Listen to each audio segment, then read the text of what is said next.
Halo semuanya, bagaimana hidup kita tanpa komputer? Gak ada laptop buat belajar, gak ada HP buat chattingan, bahkan gak ada internet buat cari informasi.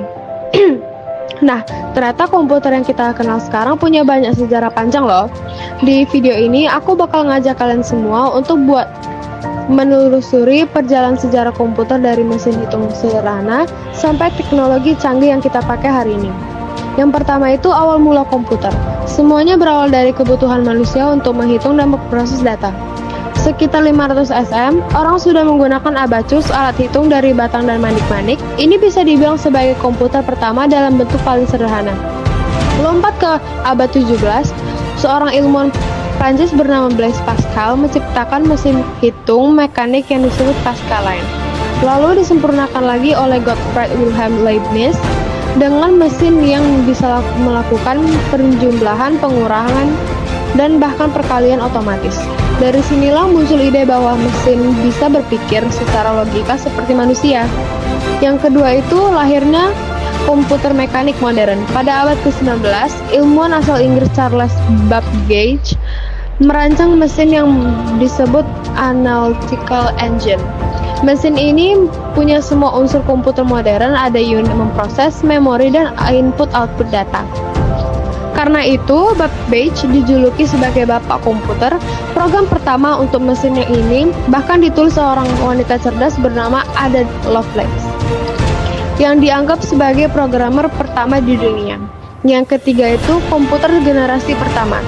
Setelah Perang Dunia Kedua, teknologi komputer berkembang pesat. Sekitar tahun 1940-an lahirlah komputer generasi pertama seperti ENIAC dan UNIAC. Komputer ini sangat besar, butuh satu ruangan penuh, dan menggunakan tabung vakum sebagai komponen utama.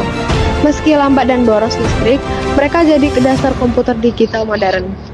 Yang keempat itu perkembangan generasi komputer. Setelah komputer generasi pertama, perkembangan teknologi makin cepat. Tahun 1950-an sampai 1960-an muncul komputer generasi kedua yang menggunakan transistor sehingga ukurannya lebih kecil dan kerjanya lebih cepat. Lanjut ke generasi ketiga di tahun 1960-an, komputer mulai memakai sirkuit terpadu IC, kini bentuknya makin praktis dan bisa digunakan untuk banyak keperluan.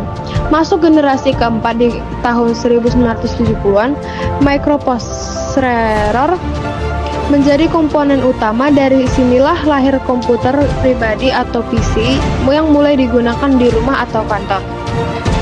Dengan merek terkenal seperti Apple, IBM, dan Microsoft. Dan sekarang kita hidup di generasi kelima.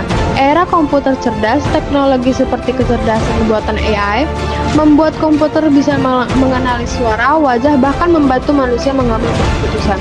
Dari laptop sampai smartphone, semuanya adalah hasil evolusi panjang yang luar biasa.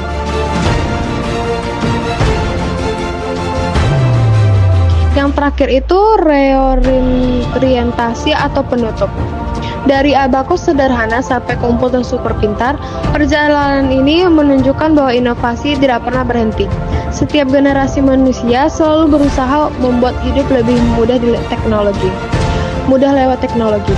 Tapi penting juga untuk diingat, semakin canggih komputer, semakin besar pula tanggung jawab kita. Gunakan teknologi dengan bijak dan positif, bukan sekadar untuk hiburan, tapi juga untuk belajar berkreasi dan membantu sesama. Jadi, kalau sekarang kamu sedang pakai komputer atau HP untuk nonton video ini, ingat ya, itu semua berawal dari ide dan kerja keras oleh orang-orang hebat di masa lalu. Terima kasih sudah menonton, sampai jumpa di video selanjutnya, dan jangan lupa gunakan teknologi untuk hal yang bermanfaat. Terima kasih.